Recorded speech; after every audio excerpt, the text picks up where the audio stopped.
Welcome to this session on educational psychology, Module 3, Session 22. The objective of this session is to understand attributions.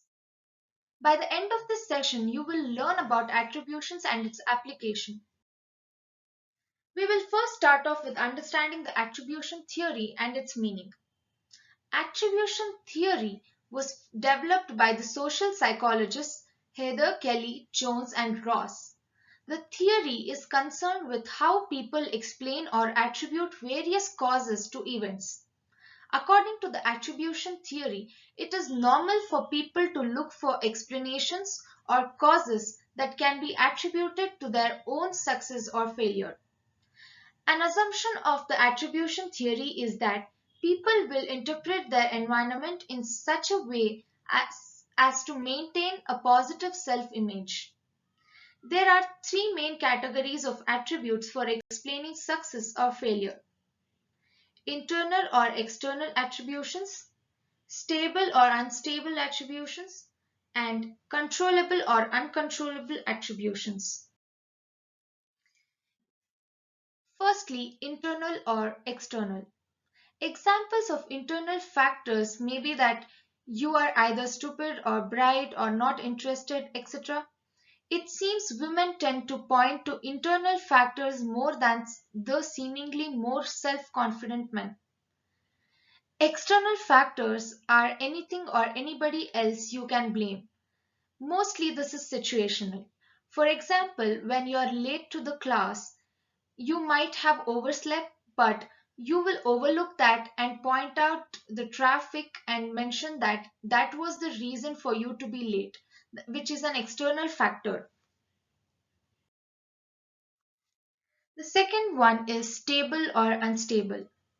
An outcome can also be perceived as stable or unstable.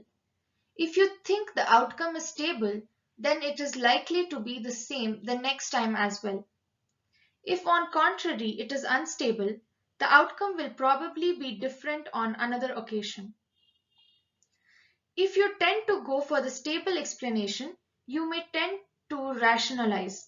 It doesn't really matter how hard I try, I will fail anyway, is a common statement which can be considered as an example. If you point to the unstable explanation, on the other hand, you think you might succeed if you put in more or smarter efforts. The third one is controllable or uncontrollable, which shows if the attributions are in your control or external. Success or failure factors may be either controllable or uncontrollable. A controllable factor you can alter or influence if you wish to do so. An controllable factor is one that you cannot easily alter. If you, for example, depend on the teacher for success, or if you compete with your peers for the few available high grades, you explain your situation by pointing to uncontrollable factors. If you fail in your studies, you can thus attribute this to external uncontrollable factors by blaming the bad school and the poor teachers. This situation can perceive as stable. No matter how hard you try, these uncontrollable external factors will ensure your failure. In other words, you have a very good explanation for your failure and others are to be blamed. Summarizing this session, we learned about the meaning of attribution and its application in educational psychology. Understanding oneself, introspecting, and thinking about the right attribution in every particular situation will help us to understand the situation better and come up with better solutions. Here are few references to explore the concepts further. Thank you.